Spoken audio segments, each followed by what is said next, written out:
Ang mga pinakabagong balita at mahalagang issue na walang kinikilingan, walang pinoprotektahan. Noon at ngayon, serbisyong totoo ng GMA News.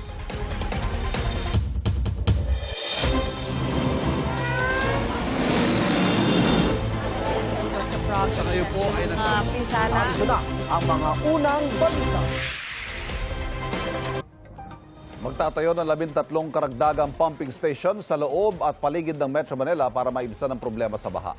Ay kay Pangulong Bongbong Marcos, posibleng matapos ang mga ito sa katapusan ng 2026 o simula ng 2027. Bukod sa baha, problema rin ang sandamakmak na basura tulad ng mga naipon sa Tripa de Galina pumping station sa Pasay. Ang ilang basura ginagawang compost o yung hinahalo sa lupa para mas lumaki ng maayos sa mga halaman. Pinaplano na rin ng gobyerno ang Waste to Energy Project para maging kuryente ang mga basurang hindi na ma-recycle o mapapakinabangan. That is why we are here trying to find ways to dispose of the garbage in an environmentally friendly way. As long as the financing is fixed and is available, I think we will be able to put those into action by next year. Mga kapuso, posibleng muling lumakas at maging bagyo ang low-pressure area na dating bagyong Neneng. May medium chance itong mangyari sa loob po ng 48 oras o 2 araw ayon sa Pag-asa. Sa kabila po niyan, kikilos ang bagyo pahilaga kaya hindi po ito inaasahang papasok muli pa sa Philippine Air Responsibility at hindi rin po maghahatak ng hanging habagat. At base po sa rainfall forecast sa Metro Weather, ilang bahagi po ng northern pati na rin po ng Central Luzon, Mindoro Island pati na rin po ng Mindanao ang posibleng magkaroon ng light to moderate rains ngayong umaga pa lamang. Uulanin na ilang pang panig ng bansa pagsapit po mamayang hapon at mamayang gabi. Bukas naman ay posibleng ulan sa ilang bahagi ng northern at ng Central Luzon, lalo na po pagdating ng hapon at ng gabi. Mas maraming lugar po sa bansa ang uulanin sa araw naman ng linggo. Ayon sa Pag-asa, hanging habagat po ang nakaapekto pa rin sa Luzon, habang mas makaasa naman po sa mga local thunderstorm ang mga taga-Visayas at mga kapuso natin dyan po sa Mindanao. Paalala po, stay safe and stay updated. Ako po si Anjo Pertiera. Know the weather before you go. Para Mark Safe lagi. Mga kapuso. Halos nag-zero visibility sa bahagi ng coastal area sa Bayawan, Negros Oriental dahil sa makapal na buhangin. Kita sa dashcam video ang buhanging tinangay ng malakas na hangin at umabot hanggang sa Sarana Boulevard. Nagbagal ng takbo ang mga motorista. Hirap din sa paglalakad ang ilan sa mga namamasyal.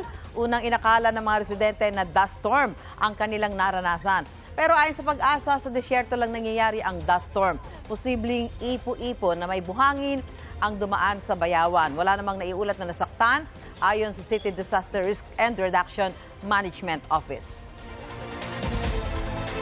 Nasira ang 10 bahay sa pananalasa ng malakas na hangin sa Barangay San Rafael sa Rodriguez, Rizal. Ayon sa Disaster Risk Reduction Management Office ng barangay, mahigit 30 pamilya ang apektado. Inalok silang lumipat sa evacuation center pero pinili raw ng mga apektado na manatili sa kanilang lugar para mag-ayos ng mga bahay. Nabigyan na sila ng paunang tulong. Pinadapa rin ng malakas na hangin ang isang sagingan at isang puno ng mangga sa kahabaan ng MH Del Pilar. Walang nasaktan sa nangyari. Ayon sa ilang saksi, umulan muna ng malakas at biglang nagkaroon ng malakas na hangin. Tila umiikot daw ang hangin. Tinangay pa raw nito ang isang tricycle. Binigyang diin muli sa pagdinig ng Komite ng Senado na hindi dapat mga customer ang sumasalo sa system loss charges o yung bayad sa nawawalang kuryente habang dumadaloy sa mga kawad. Sang-ayon dyan ang Department of Energy at National Electrification Administration. Pero hindi raw dapat biglaan ang pag-aalis nito sa electricity bill. May unang balita, si Bea Pinlac. Sa pagdinig ng Senate Committee on Energy sa mga panukalang alisin o bawasan ang pagbabayad ng mga consumer sa system loss sa kuryente, sinabi mismo ni Senate President Win Gatchalian na ang mga distribution facilities gaya ng Meralco ang may kakayahang magbaba ng nawawalang kuryente, kaya sila dapat ang magbayad nito. Kung sino ang accountable sa pagbaba ng system loss, dapat siya ang sumalo ng system loss. Alam ko ang system loss ay inherent yan. Hindi matatanggal yan sa pag-transmit ng kuryente. Pero ang dapat nating tanungin ay sino ba ang mayroong kapangyarihan na babaan yan? Punto niya, Maaaring ibaba ang system loss ng mga distribution facility o DU sa pamamagitan ng teknolohiya. Walang incentive si DU or walang pressure si DU na ayusin ni Metro, mag-invest sa infrastructure dahil nga pinapasa lahat sa consumer. So we want to change that philosophy. Sang-ayon ng Department of Energy at National Electrification Administration na dapat tanggalin ang system loss sa electricity bill ng mga consumer. Pero babala nila, hindi ito dapat gawin ng biglaan dahil magkakaproblema ang maliliit na electric cooperative o EC. We anticipate that the Senate and the Congress will decide to immediately implement the removal of the system loss. Ang ibig sabihin po nito ay mas maraming electric cooperative ang magkakaproblema financially. In fact, from 30 ECs, 7 to 8 ECs will be affected by this. Kaya naglatag ang NEA ng plano. Gusto nitong matutukan ang pagsugpo sa pagnanakaw ng kuryente. Sa datos ng PNP, mula noong 2022, wala pang 800 ang naaaresto dahil sa pagnanakaw at pagbebenta ng kuryente. At 21 pa lang dyan ang nako-convict. Gusto namin pag-aralan ng ERC na instead na si consumer is bearing the cost, it should be the DU bearing the cost so that mapwersa siya mag-invest in better infrastructure and maintenance. Sabi ni Senate President Win Gatchalian, hindi na kailangan ng batas para tanggalin ang buwis of value-added tax sa system loss. Ang Energy Regulatory Commission may draft resolution na raw para dyan na ikinonsulta na nila sa Bureau of Internal Revenue. So, by billing po ng September, wala na po yung VAT na yan sa bills po na nationwide ng mga kababayan natin, VAT sa systems loss. Kung sa effectivity po ng aming magiging resolution at ng sa BIR, maaari po itong mangyari sa September. Pero hindi masabi kung kailan talaga ito mararamdaman ng mga consumer. Pero po yung actual na implementasyon, dahil hihirit po ang mga distribution utilities, nakakailangan nilang baguhin yung kanilang mga billing software at yung kanilang billing. Nang sa ganon ay maiakma ito dun sa kung ano ang lalamanin noong RMC kung paano may re-reflect yung removal ng VAT on system loss. Ito ang unang balita. Bea Penlac, GMA News. Isinama ng kampo ni dating House Speaker Martin Romualdez sa inihain niyang supplemental counter affidavit ang pagbawi ng salaysay ni Orly Gutesa na nagsabing nag-deliver siya ng mali-maletang pera sa bahay ni Romualdez. Hindi naman nababahala ang Office of the Ombudsman sa pagbaligtad ni Gutesa dahil may 28 silang testigo na may direkta raw na alam sa mga transaksyon sa anomalya umano sa flood control projects. May unang balita si Joseph Moro. Sa kabila ng pagbawi ni ex-Marine Orly Gutesa sa testimonya niyang naghatid siya ng mali-maletang pera kay dating House Speaker Martin Romualdez, at ako'y lubos na nagsisisi. tila hindi naman nababahala ang Office of the Ombudsman sa magiging epekto nito sa nakasampang reklamo laban sa dating Speaker kaugnay sa umano'y anomalya sa flood control projects. Anila hindi na bago ang pagrekano at pagbaliktad ng mga testigo sa high-profile cases. Hindi raw umiikot ang investigasyon sa iisa o iilang witness. Ayon sa Ombudsman, may 28 testigo na handang magbigay ng direkta at material na kaalaman sa mga sinisiyasat na transaksyon. Nasa ilalim daw sila ng legal na proseso. Babala pa nila ang sino mang mga sumadlang o manggulo sa proceedings ng Ombudsman ay haharap sa buong bigat ng batas.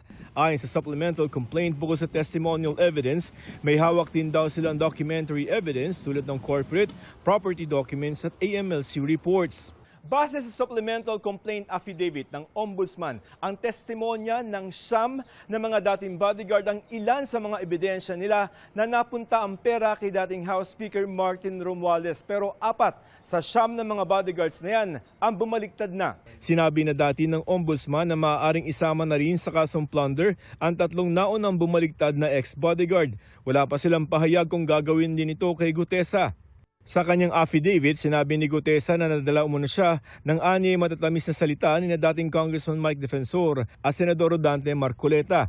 Sinisika pa rin ng GMA News na makuha ang panig ni na Defensor at Marcoleta. Sa video ni Gutesa na ibinigay sa GMA News, sinabi niyang dala raw ng takot kaya siya napilitang patotohanan ang mga nakasaad sa affidavit na binasa niya sa Senate Blue Ribbon Committee kahit hindi raw ito totoo.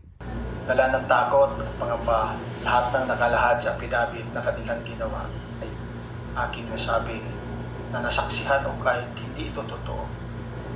Pati ang pagsabi ng pagpasama ako sa 3 beses na delivery ng mga balita sa alleged bahay ni Speaker Martin Romualdez sa Forbes Park.